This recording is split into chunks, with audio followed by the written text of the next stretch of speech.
les dijimos que hoy preparamos un esquema en el que de alguna forma vamos a contraponer, por lo menos en algún tema, opiniones de oficialismo y oposición, porque seguiremos hablando de lo que pasó ayer en la sesión, una nueva sesión de la Comisión Especial conformada a los efectos de investigar los hechos vinculados a la compra de las OPB.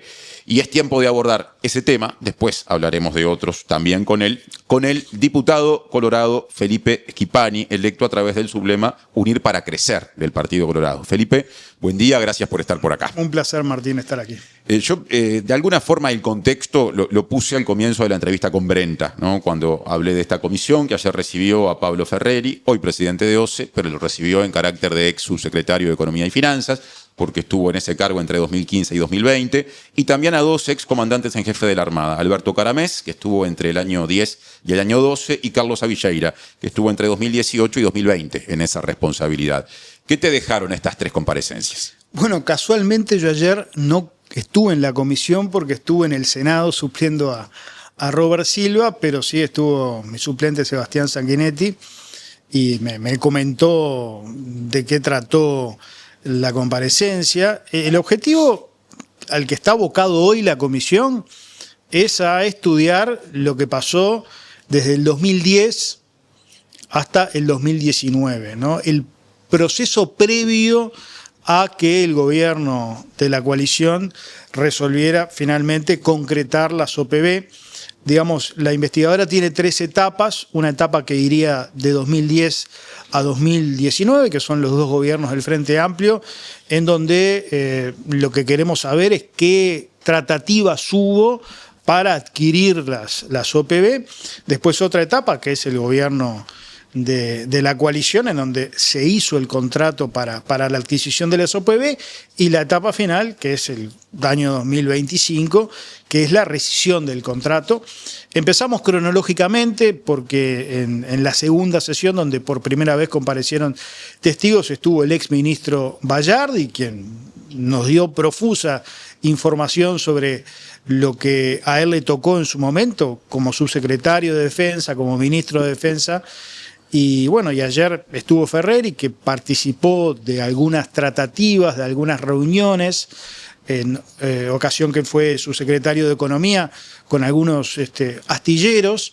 También estuvieron comandantes de la Armada, quienes, según me han dicho, yo no estuve en la comisión y no accedí todavía a la versión que no está.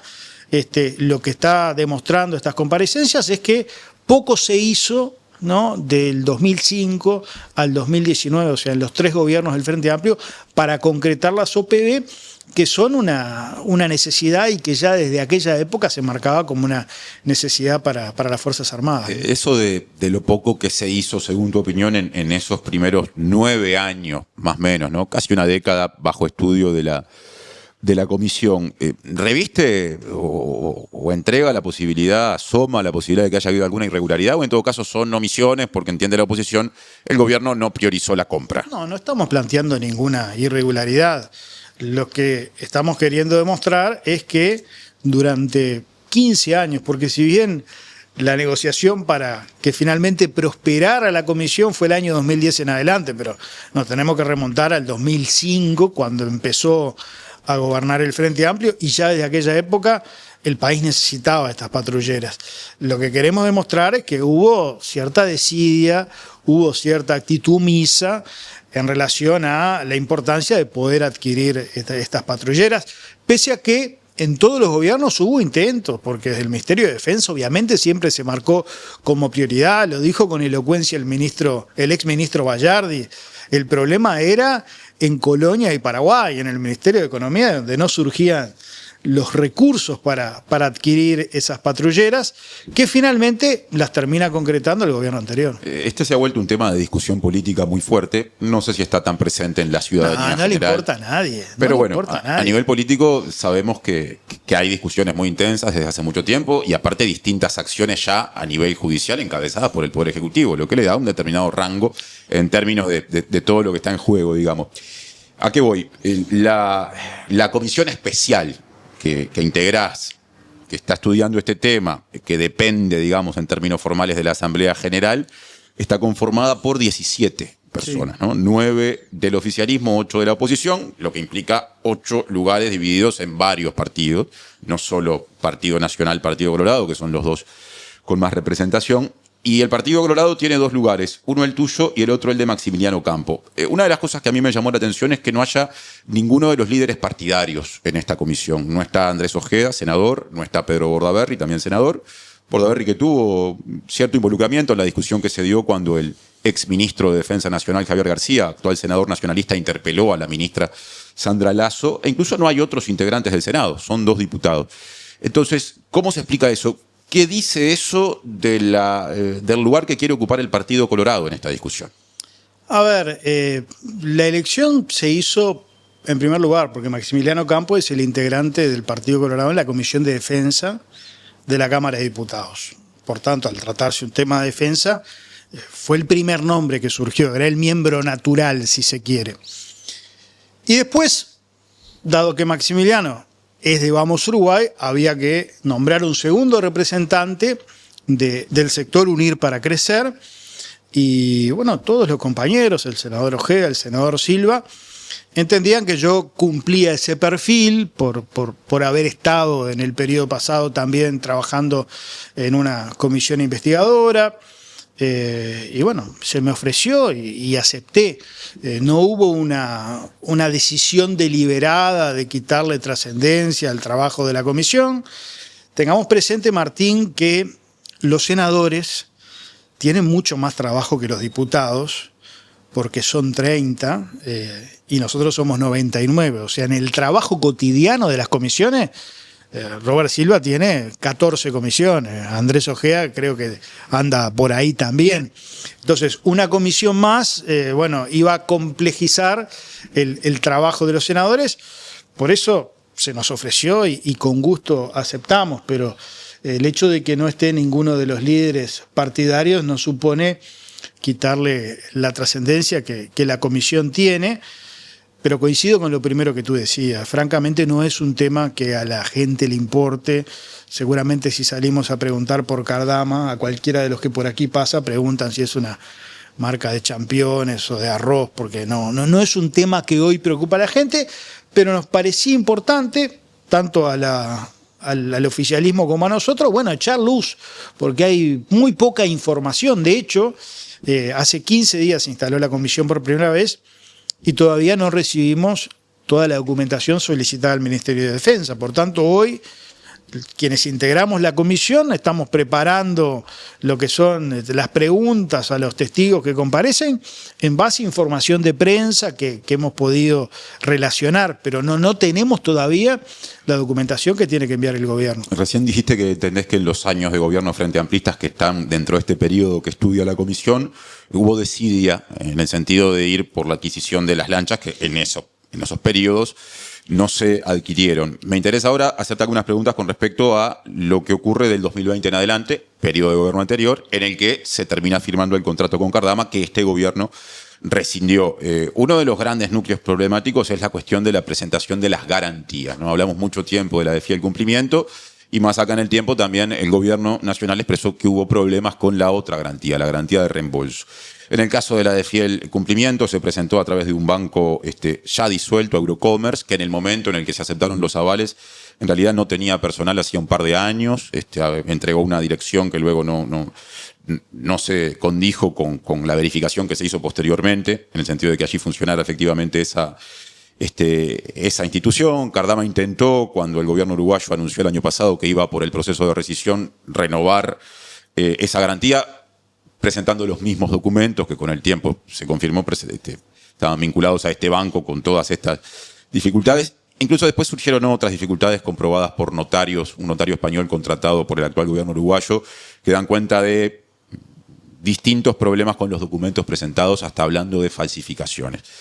¿Qué opinión tenés a priori de lo que pasó durante el gobierno pasado y de lo que hizo o no se hizo con respecto a la verificación de todos esos documentos? A ver, yo creo que el gobierno pasado actuó de buena fe y a la luz de lo que veníamos narrando recién. El país necesitaba desde hace mucho tiempo patrulleras, porque las patrulleras cumplen un rol fundamental en el combate al narcotráfico, en el cuidado de la costa, en cuidar, por ejemplo, todo lo que tiene que ver con la actividad pesquera. Y había consensos, hay consenso de todo el sistema político. La Comisión de Defensa en el año 2004 se pronunció en el sentido de la necesidad de que el país transitara ese camino, y creo que el anterior gobierno, con buena voluntad, quiso, bueno, que finalmente se pueda concretar eso. No hay duda de que esa garantía es una garantía trucha, yo creo que nadie lo niega, pero lo que para mí a priori está pasando es que se utilizó esa circunstancia de la garantía de fiel cumplimiento con un fin político de generar un hecho, de generar una cortina de humo. Y creo que el gobierno, cuando hizo el primer anuncio en octubre del año pasado, se apresuró notablemente y generó un perjuicio al propio empresario, ¿no? Que después que un presidente de la República te acusa de fraude, te acusa de que actuaste mal, anuncia que va a rescindir tu contrato, bueno, quedó en una situación de enorme debilidad. Yo creo que el gobierno, cuando hizo ese anuncio, se apresuró, privilegió lo político y me da la impresión de que en ese lapso, desde octubre hasta febrero, cuando finalmente se anuncia que se rescinde, no se buscaron estrategias para procurar salvar esa situación. Ahora, ese empresario, ¿no? Mario Cardama, en el momento en el que el gobierno anunció el año pasado que se iniciaría este proceso, ya había presentado la garantía de fiel cumplimiento con todas las falencias enumeradas, que yo resumía en realidad.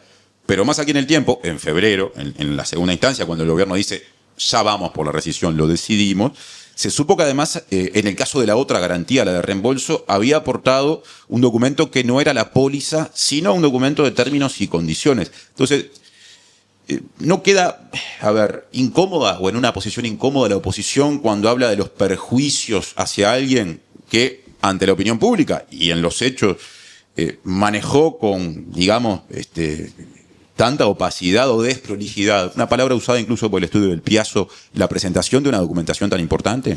A ver, a nosotros lo que nos falta es información, y hay preguntas que vamos a hacer en la comisión para despejar el panorama. Bueno, pues yo creo que eso es lo que nos corresponde hacer desde esta comisión especial. Pero, por ejemplo, tenemos que preguntarle al gobierno qué fue a plantear Gonzalo Fernández como representante de Cardama al piso 11 de la Torre Ejecutiva. Ha habido hasta el momento mucha opacidad en lo que pasó en esa reunión. Nosotros tenemos información extraoficial que algún medio de prensa ha publicado en relación a que hubo planteos concretos tendientes a salvar la situación de la garantía. Que aclaremos, la garantía de fiel cumplimiento es de $4 millones de un negocio de casi 100, ¿no? Entonces, es un tema lateral del negocio jurídico. Yo comparto la opinión que en su momento dio el doctor Ferrés. Yo entiendo que jurídicamente la situación anómala que se dio con esta garantía, que podemos catalogar porque es una garantía defectuosa, es una garantía trucha, no ameritaba anunciar, como hizo en octubre el gobierno, la rescisión. El gobierno no actuó de buena fe, porque días antes de ese anuncio que se hizo en la Torre Ejecutiva, en octubre pasado, hubo una reunión en el Ministerio de Defensa con el señor Cardama, con autoridades del ministerio, hablando justamente de los temas vinculados al contrato. No se le dijo una palabra de la garantía, no se le anunció que iba a haber una rescisión. Eso demuestra la mala fe. Y mientras el contrato estaba vigente todos estos meses, el gobierno estaba negociando, como lo admitió el propio presidente de la República, con otros astilleros, Me quiero detener en con otros interesados. Mala fe. Ustedes le atribuyen, o vos le atribuís mala fe al accionar, por lo menos del Ministerio de Defensa Nacional, al no advertirle eso a Cardama con antelación. ¿Por qué no se usa la misma palabra con respecto a un empresario que presentó la documentación que presentó con todos los defectos detallados? Bueno, porque lo que tenemos que indagar y por eso es importante que Cardama vaya a la comisión, y él ha dicho públicamente que está dispuesto a ir, es si efectivamente Cardama estaba en conocimiento de que esa garantía que presentó era una garantía defectuosa. Una pregunta más. Era una garantía anómala. A ver, no es lo mismo la situación de si también fue engañado Cardama por esta empresa, e-commerce, que le ofreció la garantía. Eurocommerce, perdón. O si él era consciente también de que estaba presentando algo defectuoso. En fin, todas esas cosas no están claras. Felipe, para que este tema no nos lleve todo el tiempo, un par de preguntas más. La primera, tomando algo dicho acá por Brenta, recién.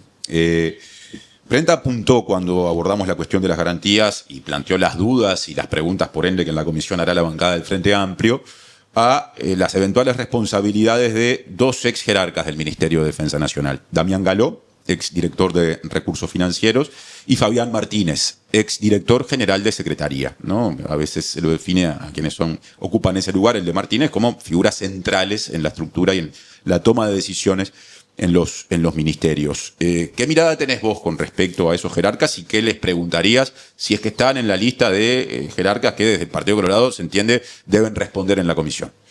A ver, nosotros compartimos plenamente lo que ha hecho la coalición en la comisión.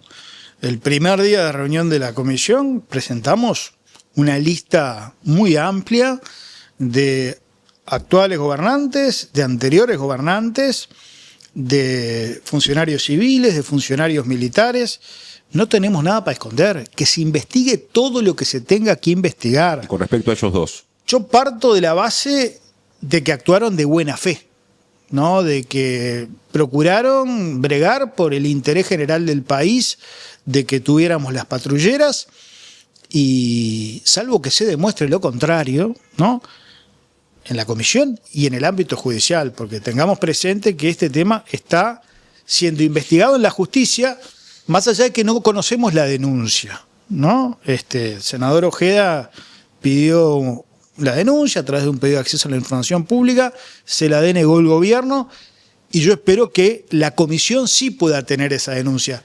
A ver, nosotros hoy, para seguir hablando en términos de armada, estamos navegando a la deriva, porque no tenemos documentación.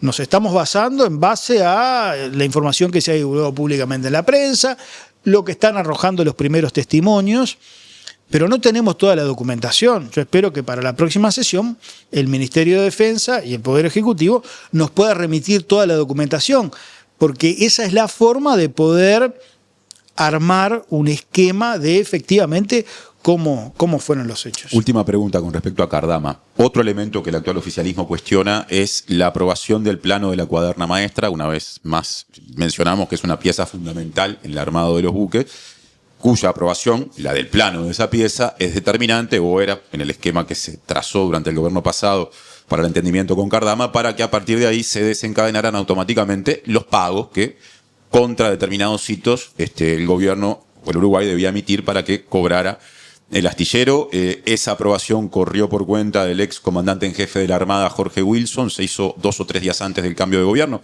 fines de febrero del año pasado. Hay quienes dicen que la aprobación se dio incluso 24 horas antes de que Wilson tuviera el plano terminado. ¿Qué mirada tenés con respecto a las eventuales responsabilidades o errores de procedimiento de Wilson? Se dicen muchas cosas, Martín, pero yo quiero tener la documentación, porque hoy nos estamos basando en base a testimonios, a lo que se dice, a versiones de prensa. Yo quiero tener toda esa documentación, porque hay un expediente. El Ministerio de Defensa tiene un expediente, pues esas cosas son procesos administrativos que quedan constancia en blanco sobre negro. Entonces, hasta no tener la documentación es muy difícil dar una opinión. Lo que sí es llamativo es que de los 28 millones de euros que pagó el Estado uruguayo por las patrulleras, 20 los pagó el actual gobierno. Entonces, no se puede decir que se liberaron los pagos de forma irresponsable cuando 2/3 partes del pago lo hizo este gobierno. Entonces, bueno, pero el tema es que el gobierno lo que dice es, se hizo porque desde que Wilson firmó el plano de la cuaderna maestra no quedaba otra que hacerlo porque el mecanismo es un mecanismo automático vinculado a una carta de crédito generada en el Banco República, también aprobada por el presidente Salvador Ferrer durante el gobierno pasado. bueno, pero había, y eso es una de las cosas que les vamos a preguntar seguramente a las actuales autoridades, había mecanismos una vez que este gobierno asumió Podía no para, pagar.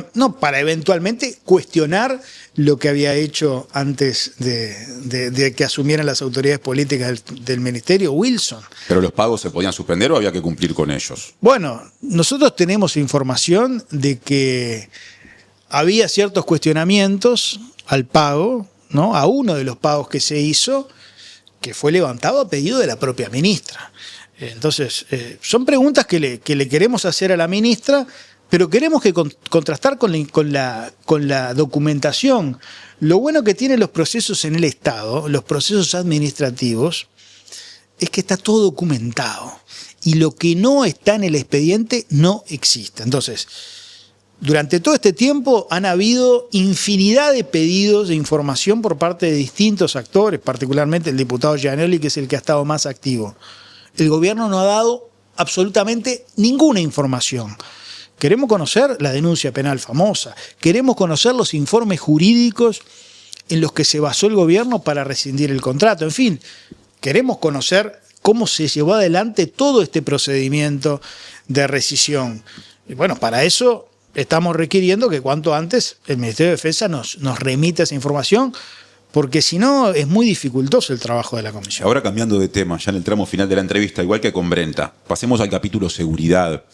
Pedro Bordaberry, líder de Vamos Uruguay, senador colorado, tomó la decisión de interpelar al ministro del Interior, Carlos Negro, de llamarlo a sala, y esto ha generado discusiones a la interna colorada porque desde el sector que integrás, Unir para Crecer, se señala que faltó coordinación. Vos incluso has dicho públicamente que entendías que en términos estratégicos era más conducente o mejor interpelar a Negro en la Cámara de Representantes, donde el Frente Amplio no tiene mayoría, que hacerlo en el Senado, donde sí la tiene. Y el asunto ayer estuvo a estudio, o se discutió, se debatió, se analizó en el Comité Ejecutivo Nacional del Partido Colorado. ¿Cómo salió el Partido Colorado de esa sesión del CEN que se hizo ayer y cómo queda el vínculo entre los sectores en función de esta discusión?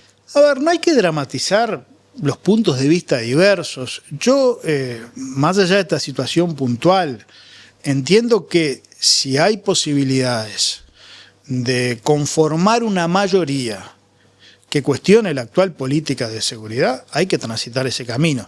Es evidente que en la Cámara de Senadores eso es imposible, pues ya sabemos el resultado de la interpelación. Los 17 votos del Frente Amplio respaldando la gestión del ministro Negro. Cosa que en la Cámara de Diputados no está tan claro, porque además hay otro elemento, es que el diputado Perrone públicamente ha sido muy crítico de la gestión de Negro. Diputado de Cabildo Abierto. Que ha votado en otras instancias con el gobierno, pero en este tema, en el tema de la seguridad, ha sido muy crítico. Lo fue también Manini públicamente, creo que en el día de ayer. Entonces, si podemos conformar una mayoría en la Cámara de Diputados que permita señalarle al gobierno de que va por mal camino, ¿por qué vamos a elegir una cancha perdedora si podemos ir a una cancha ganadora? Es de sentido común y no es nada con el senador Bordaberry. Es más, nosotros en el Ejecutivo ayer planteamos que la interpelación en diputados la haga un diputado de Vamos Uruguay. El tema es que tenemos que actuar más estratégicamente en la coalición, ¿no? Porque a veces da la impresión de que jugamos como los chiquilines juegan al baby fútbol, todos atrás de la pelota, a ver quién la agarra primero. Ahora vos dijiste en la coalición, pero este es un problema de falta de coordinación en lo que se define como coalición republicana, hoy Partido Nacional, Partido Colorado y Partido Independiente en el Parlamento, ¿o es un problema interno del Partido Colorado? No, yo diría que es mucho más trascendente que el Partido Colorado, porque claramente para que haya una interpelación tiene que haber apoyo de más de un partido, ¿no? Ningún partido per se tiene los votos para interpelar a ningún ministro. Afortunadamente hemos aceitado los mecanismos, existe un ámbito parlamentario de la coalición, existe un ámbito político que está funcionando. Bueno, tenemos que empezar a resolver las cosas de un modo mucho más estratégico. El problema, Martín, es que veníamos de 15 años de gobierno del Frente Amplio con mayoría parlamentaria. Entonces daba lo mismo interpelar en una cámara, en la otra, pues sabíamos cuál iba a ser el resultado. Creo que nos tenemos que acostumbrar a esta nueva realidad a través de la cual en la Cámara de Diputados eventualmente la oposición puede tener una expresión mayoritaria. Y en un tema tan sensible que está generando tanta preocupación a la ciudadanía como es el tema de la seguridad, yo creo que estratégicamente debemos buscar la forma en donde podamos conformar una mayoría crítica con lo que es la actual gestión. Para entender qué va a pasar con el llamado a sala negro, ¿es un hecho, pregunto, que va a ser en el Senado, que lo va a hacer Bordaberry, o algo de lo que se discutió ayer y se evaluó y resolvió en el CEN Colorado puede llevar a que haya un cambio y esto vaya a la Cámara de Representantes, o eventualmente que haya en poco tiempo dos interpelaciones distintas? ¿Qué escenario se plantea ahora? Yo creo que no hay que descartar ningún escenario. ¿Incluso la suspensión de la interpelación de Bordaberry, o eso va a ocurrir? A ver, lo que resolvió el Ejecutivo ayer, que aclaro, no puede mandatar a la bancada. El Ejecutivo del partido es quien dirige la acción política del partido, es un actor más. Lo que resolvió fue encomendarle al secretario general Andrés Ojeda que converse con los distintos partidos de la oposición para ver si había ánimo, si había voluntad de poder cambiar esa interpelación. Nosotros partimos de la base de que hay un hecho nuevo, porque esto se resolvió el jueves, ¿no? Pasado. El viernes de mañana, en una radio colega, Perrone es clarísimo, es enfático, lo dice públicamente. Nosotros no respaldamos la gestión de Negro y estamos dispuestos a apoyar la interpelación. Entonces, este es un hecho nuevo. Contamos con un aliado que a priori no estaba en los planes. Y eso supone conformar una mayoría que pueda arrojar un resultado distinto. Porque aquí el objetivo es hacerle entender al gobierno que está mal rumbeado en materia de seguridad. Pero entonces, volviendo a lo de los llamados a sala, a mí me da la impresión de que es difícil que no se haga la interpelación de Bordaberry, pero por lo que decís, no hay que descartar que también haya otra, capaz que poco tiempo después, en la otra Cámara. No hay que descartar ningún escenario, vamos a esperar el plan de seguridad que se viene anunciando ya hace más de un año, a ver qué es lo que introduce de novedoso, pero reitero, este es un tema de enorme preocupación, de enorme sensibilidad, y en donde estamos viendo que el gobierno no está haciendo pie y que el ministro Negro particularmente, nosotros entendemos que no está a la altura. Para cerrar la entrevista, yo empezaba, cuando nos metimos en este asunto, planteando las diferencias la diferencia con respecto a este tema entre Unir para Crecer y Vamos Uruguay. No fue la primera vez que en lo poco que va del gobierno se han expresado diferencias, ¿no? Yo recuerdo incluso que antes del comienzo del gobierno generó discusión a la interna del Partido Colorado, una visita de la entonces bancada recién electa de Vamos Uruguay a Orsi en las oficinas en las que en Canelones estaba todavía trabajando, en tanto cabeza del gobierno electo. Hubo diferencias con salidas cruzadas en el proceso de discusión del proyecto de ley después aprobado vinculado a la Caja de Jubilaciones y Pensiones de Profesionales Universitarios. También hubo alguna queja de Bordaberry cuando el Partido Colorado decidió no participar del diálogo social sobre protección y seguridad social. Hubo diferencias, incluso plasmadas en votación del todavía proyecto de ley de presupuesto, más acá en el tiempo, y más recientemente también con respecto a la figura de Diego Sanjurjo, ¿no?, que es el gerente del área estadística y criminología aplicada del Ministerio del Interior, cuestionado desde Vamos Uruguay y en general respaldado personalmente, más allá de la gestión del gobierno, desde Unir para Crecer. Sin duda. Entonces, da la impresión de que está habiendo dificultades. ¿Cómo interpretas todo esto que yo enumero?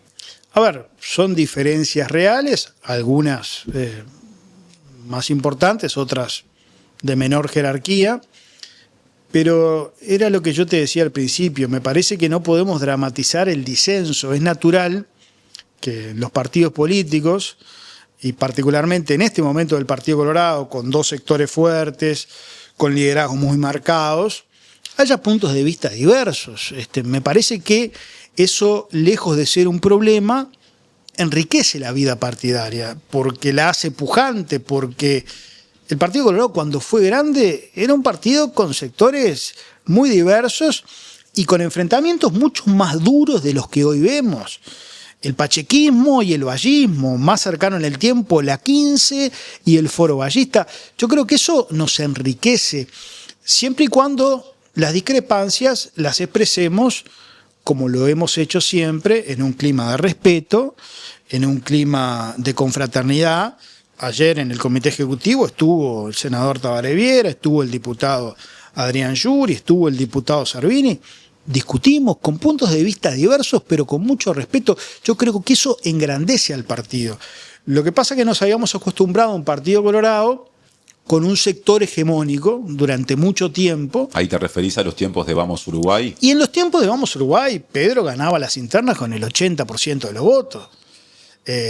Y eso creo que no era bueno para el partido. Hoy tenemos dos sectores marcados, con perfiles propios, que tienen sus acuerdos, pero que en algunos temas también tienen sus discrepancias.